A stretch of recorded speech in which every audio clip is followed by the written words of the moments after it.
سلام، من آرمین معنوی هستم. کلاس هفتم سه دبیرستانم اومد. امروز میخوایم آزمایش رسانه‌ای چند تا وسیله که ما روزمره ازشون استفاده میکنیم و بهتون ثابت کنیم. خب ما یه مدار الکتریکی خیلی ساده درست کردیم. برای امتحانش اول دو سری سیم رو هم وصل میکنیم.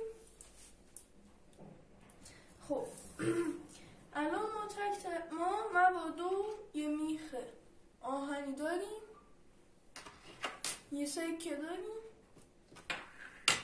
یه تیکه سیم لحیم داریم، یه تیکه فویل آلومینیومی، چوب داریم، پلاستیک داریم و این هم کربونه که مغزمه داده. بعد هنگام آزمایش من یه تیکه ازش در.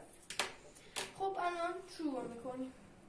اول با سیم لحیم شروع میکنیم. میبینید که رسانه و جریان برقرار شد. سکه رو امتحان میکنیم.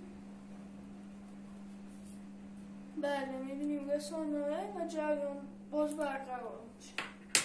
حالا چوب رو امتحان میکنیم. چوب رسانه نیست و همین جریان الکتریسیته برقرار نمیشه و لامپ در نتیجه روشن نمیشه. میخ آهنی رو امتحان میکنیم. میبینید که جریان برقرار شد و لامپ روشن شد. حالا فویل رو امتحان کنیم. فویل آلومینیوم جریان برقرار میشه، یعنی رسانه. حالا یه تیکه پلاستیک، نه پلاستیک رسانه نیست و جریان رو برقرار میکنه.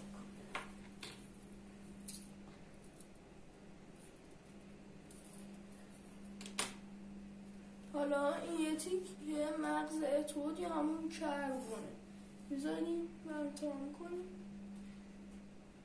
بله روشن میشه ولی ولتاژش کمه و نمیتونه خیلی لامپ روشن نگه داره، یعنی در نتیجه نیمه رسانه. موفق باشید. خدا نگهدار.